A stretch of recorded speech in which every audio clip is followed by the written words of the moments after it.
é estranho, porque agora a gente acabou de relembrar a estátua do Renato. Essa é aquela história de você fazer uma estátua em vida, né? Bom para quem recebe, mas o cara é profissional, né? Continua trabalhando em outros lugares. E o Renato não vai mudar nunca a condição de ídolo que ele tem no Grêmio. É uma história belíssima como jogador e como treinador. É um cara extremamente vitorioso, mas hoje ele é um profissional, tá no Flamengo e vai lutar com unhas e dentes pela classificação na Copa do Brasil. E com certeza o torcedor entende isso, né? A questão profissional, o sentimento, o Renato já mostrou, não só vestindo a camisa do Grêmio como atleta, mas também como treinador. A gente está vendo imagens de títulos importantes que ele acabou conquistando com o Grêmio, só que agora ele defende também uma camisa, um clube onde ele tem o carinho, o respeito, o amor também pelo Flamengo, e ele tem que fazer o melhor. De repente, o conhecimento dos jogadores, principalmente com o trabalho do Renato Gaúcho, o que o Renato Gaúcho faz nos jogos e tudo mais, e aí os jogadores que trabalharam, e a maioria desses jogadores que tá lá no Grêmio conhece essa filosofia, pode ajudar o Felipão numa tomada de decisão durante o jogo ou, de repente, num sistema tático. Denilson, agora também, se a gente for pensar, o Renato sonhou em dirigir o Flamengo. Ele não escondia essa vontade, ficou ali esperando, disse não para o Corinthians, as pessoas esquecem disso, esperou pelo Flamengo, está realizando um sonho na carreira e começou bem, claro, teve um tropecinho, um acidente de percurso. Fora isso, perfeito, o Flamengo vem bem demais, é um time com o mesmo potencial. Até o Jorge Jesus deu uma declaração que ele não acredita que o Renato Gaúcho vai ter o mesmo sucesso que ele, Jorge Jesus, no Flamengo. Ele falou isso, né? Falou. Sério? Aham.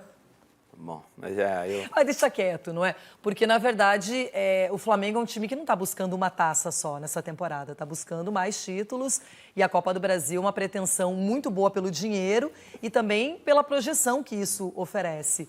E o Renato Gaúcho, ele sabe muito bem o que essa competição representa, o quanto ela é significativa. Ele já venceu a Copa do Brasil como treinador e também já foi vice, como agora, né? No último ano para o Palmeiras. Aí, os números do Aqui, ó, Felipão confronto. E Renato Gaúcho como técnicos do Grêmio. Quero deixar bem claro, como técnicos do Clube Gaúcho. O Felipão tem 376 jogos, o Renato tem 411. Olha só, os títulos, 7 títulos do Felipão com o Grêmio, 8 títulos do Renato, que trabalhou nessa última passagem 4 anos e 7 meses lá. Aí a gente está mostrando aí os títulos de cada um. O Felipão tem 4 campeonatos gaúcho, uma Copa do Brasil em 94, uma Libertadores em 95, uma Recopa Sul-Americana em 96 e um Campeonato Brasileiro para cima da Portuguesa, lembro bem disso, em 96.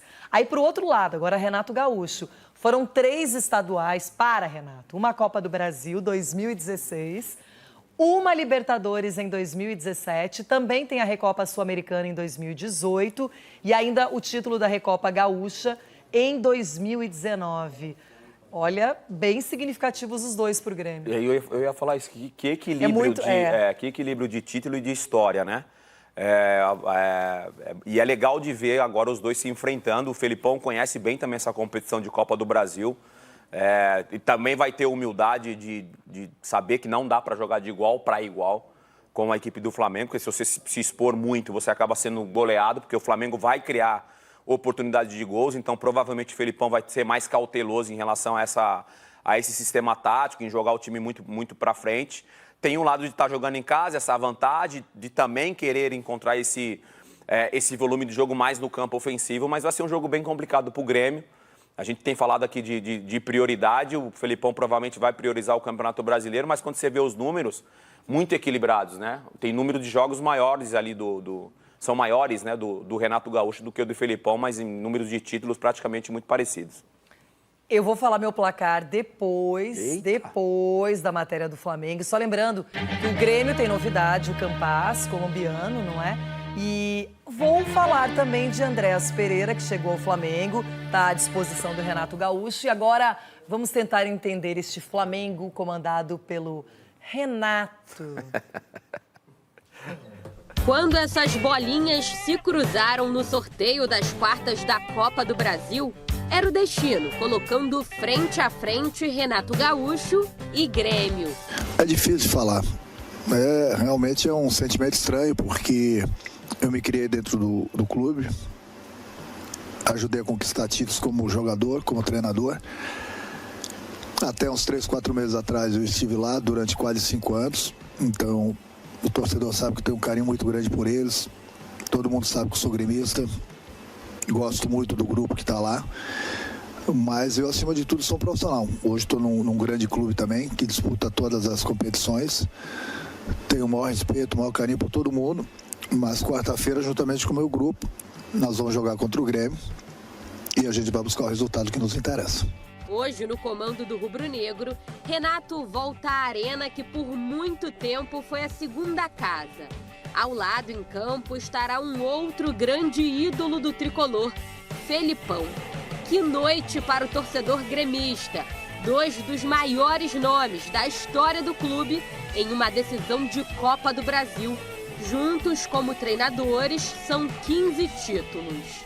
A geração construída em 2019 não conseguiu trazer a taça da Copa do Brasil para a Gávea. A última vez que o Flamengo venceu o torneio foi em 2013.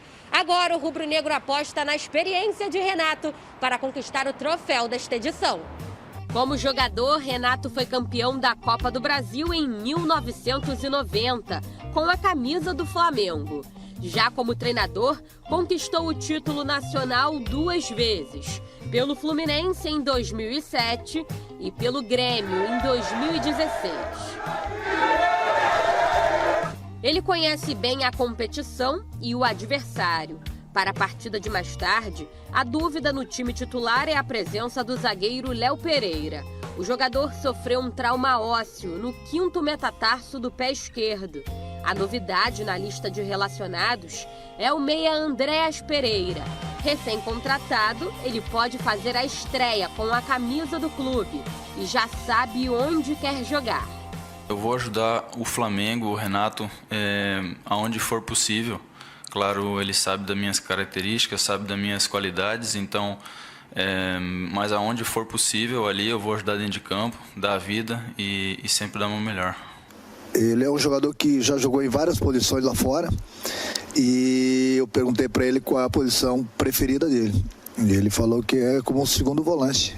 Então, sempre procuro colocar qualquer tipo de jogador que é contratado na posição dele. O belga naturalizado brasileiro deve começar no banco. O provável time de Renato tem Diego Alves, Isla, Gustavo Henrique e Léo Pereira ou Bruno Viana e Felipe Luiz.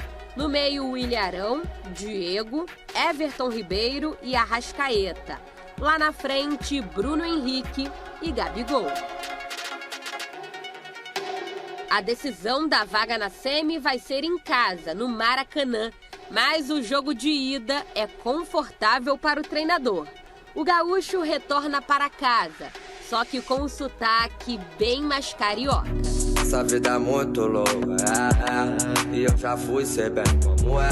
São vários mandadão que testam a nossa fé, mas se tiver mandado, volta de Atualmente, Dedê, não é nem Renato Gaúcho, é Renato Carioca mesmo. Nesse momento é desse jeito.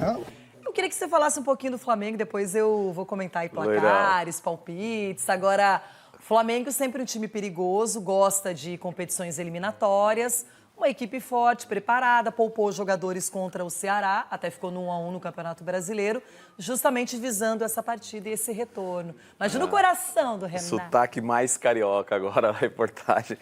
Muito legal. Não, com certeza a emoção e o sentimento do Renato bem divididos, mas nesse momento a questão profissional ela tem que falar mais alto, né? Não só como um treinador, mas também os jogadores têm que pensar dessa forma. Às vezes você enfrenta o seu ex-clube e tem esse sentimento de gratidão, e é óbvio que o Renato tem uma gratidão enorme pelo Grêmio, mas essa é aquela questão de hora que a bola começa a rolar, o trabalho já vem sendo feito durante a semana, a preparação para o jogo contra o Grêmio. Ele também, assim como eu falei em relação ao conhecimento dos jogadores, principalmente com o jeito de trabalhar do Renato Gaúcho e armar a equipe, o Renato Gaúcho também sabe como o Grêmio joga, né? Como o Grêmio gosta de jogar ou como os jogadores, acima de tudo, pensam em jogos decisivos, né? E não deixa de ser uma fase decisiva agora da Copa do Brasil. Se jogar o fino da bola, como vem jogando o Flamengo, a parada vai ser muito difícil para o Grêmio. Denilson, influencia a situação do Grêmio no Campeonato Brasileiro? Isso tem alguma influência também na Copa do Brasil? porque o time agora está se recuperando, até emendou uma sequência de vitórias, enfim, né? Não, o Grêmio tem que jogar, Loirão. O Felipão tem que armar o seu time. É óbvio que provavelmente ele deve poupar alguns jogadores visando essa prioridade no Campeonato Brasileiro. Mas o Felipão já deu uma declaração que não tem esse negócio de ficar jogando bonito, né? Você tem que jogar para vencer os jogos. Então, eu acho que vai ser muito o padrão do jogo do Grêmio hoje. E o Flamengo vai ser isso que a gente tem acompanhado desde a chegada do Renato Gaúcho. E como a nossa produção aqui do programa preparou uma matéria sobre Renato Gaúcho versus Felipão, eu só vou fazer o meu placar, ou falar o meu placar depois, pode ser? Pode ser, Loirão. Não sei se você imagina já. Imagino.